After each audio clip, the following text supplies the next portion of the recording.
नमस्कार मित्रों, welcome to my channel गौर से देखो। अभी हाल में रामलीला मैदान में हुई 28 ऑपोजिशन पार्टीज़ की रैली आपने ज़रूर देखी होगी। 28 पार्टियां रामलीला मैदान में इकट्ठी हुई थी in support of Kejriwal, who has just gone to jail on quite conclusive digital proofs that he is involved in liquor scam. तो एक तरह से पूरे देश का विपक्ष, which represents a good 60%, is supporting their corrupt colleague, क्योंकि इन सबको डर है कि इनका भी नंबर जल्दी ही आने वाला है ऐसे ही लफड़ों में। एंड सबसे बड़ी बात यह है कि वो जो कर रहा है वो कर रहा है, पर बाकी जनता देश की उसको इससे कोई मतलब नहीं है। There is no kind of resistance, agitation of even expression of discontent और डिसअप्रूवल ऑफ दिस। क्या ये हम सबका एक तरह से करप्शन के लिए टैसिट अप्रूवल नहीं दिखाता है? That most of us are today honest, or we think we are honest just because we didn't get a chance to be corrupt. अगर मैं केजरीवाल से 2011-12 में एसोसिएट कर सकता था, मैं भी उसी की तरह सोचता था, और आज मुझे अब लगता है कि अगर मुझको भी पावर दे दी जाए, maybe I will behave like him. तो ऐसा क्यों होता है और इसका सोल्यूशन क्या है? मेरी नज़र में ये सब इसलिए हो रहा है क्योंकि हमारे यहाँ जस्टिस नहीं है। जो आदमी गलती करता है उसको सज़ा नहीं मिलती, एंड उसको जनता के सामने सज़ा मिलते दिखती नहीं है। आज जो नीचे से ऊपर तक करप्शन है, मोदी जी ने अपने को और अपने चारों तरफ के लोगों को प्रभावित करके और ईमानदार बना लिया हो, I don't know, but that is something like कि अगर आपकी बॉडी को बुखार चढ़ा हो तो आप बोले मैं अपना हाथ ठंडा कर लेता हूँ, और आप अपना हाथ को पानी में डुबो दीजिए, ठंडे पानी में, हाथ ठंडा हो जाएगा। तो अगर बुखार हमारा करप्शन है तो यू कैन से कि भाई मैंने अपने हाथ का करप्शन हटा दिया, पर पूरी बॉडी में तो बुखार वैसे ही है, और आप हाथ जब बाहर निकालेंगे पानी से तो फिर से बुखार आ जाएगा। तो इसीलिए व्हाट वी आर डूइंग, और what honest people in this country are doing, is something like piecemeal solutions, कि अगर यहाँ करप्शन दिख रहा है तो इसको ठीक कर लो, वहाँ दिख रहा है तो वहाँ ठीक कर लो, but the whole system remains the same. तो अगर बॉडी का बुखार जो है वो एक तरह का बॉडी का करप्शन है, तो what it needs is not कि मैं हाथ और पाँव पानी में डुबोऊँ, पर इट नीड्स अ पिल, एक गोली चाहिए जो कि अंदर जाके सिस्टमिक क्लीनिंग करे और बुखार को एड्रेस करे, and that is justice. If there is justice in this system, in this country, everything will behave in place. आज एक गांव वाला पटवारी से क्यों डरता है? क्योंकि उसको मालूम है पटवारी ने कुछ कर दिया, वो उसके अगेंस्ट कोर्ट जा नहीं सकता, उसके पास पैसे नहीं है, और इसलिए वो पटवारी को ले दे के अपना काम सेटल कर लेता है।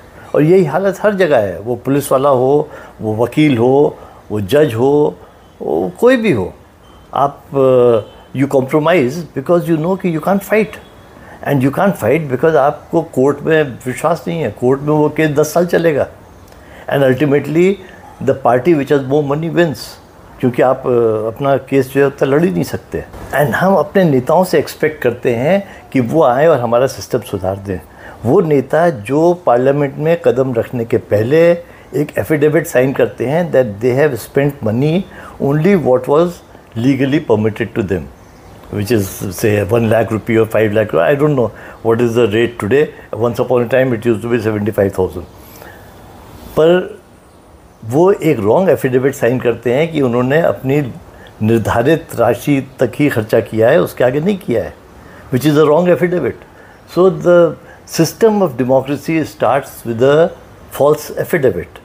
And ऐसे सिस्टम से, ऐसे लोगों से we expect कि they will improve the system. मुझे पता नहीं आपको कभी इत्तेफाक हुआ है कि आप किसी MP, MLA या मिनिस्टर के घर गए हो।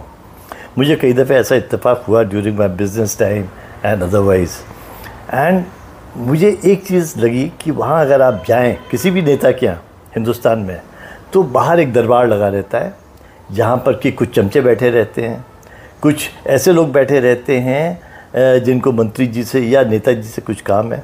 और वो काम क्या होगा कि वो सरकारी काम में इंटरफेरेंस करके उनका काम करा दें, उनका कहीं ट्रांसफ़र पोस्टिंग करा दें, और जो भी हो। So everybody there has come for some illegal purpose which he can not get done legally, क्योंकि जो आदमी उनके पास पहुंचेगा अगर कोई अपना सही काम कराने के लिए भी, तो उसको उस दलाल को पैसे देने पड़ेंगे जो उसको वहाँ लेके जाए उनके पास।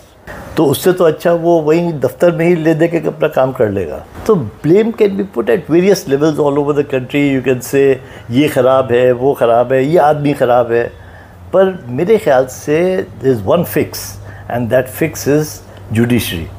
If our judiciary becomes transparent, which can be done today by use of electronics, AI and whatever, सब पूरा computerized system, मतलब we don't need where judges can be manipulated by the lawyers and by various pressures. तो इसलिए initial trial should be computerized. It should be basis on merit. After that, it can go to this kind of judges who can take a call on it.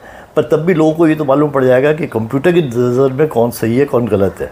Just like cricket में आज third umpire कहता है कि is out, everybody agrees is out, उसके पहले they are all appealing. तो same way I think our judiciary needs fundamental change. अगर खाली ये कर दिया जाए कि तब वो कोलेजियम सिस्टम नहीं हो तो भी उससे कुछ काम नहीं बनना। Fundamental change is that you change, just like ticketing हुई है रेलवेज़ में, तब से रेलवे का सारा टिकटिंग करप्शन ख़त्म हो गया। If we do similar thing in judiciary which can be easily done, I think most of the problems in this country will be solved. So that is one pill that we need today. I hope Modi ji or whoever comes in the next term will address this problem. Otherwise, this country will keep going from one pit hole to the other and चलता रहेगा। 70 साल से ऐसी चल रही है। 10 साल हमने कुछ उम्मीद देखी है, अब आगे क्या होता है ये तो समय ही बताएगा। Thanks for listening. आपका क्या विचार है ज़रूर बताएं। Thank you.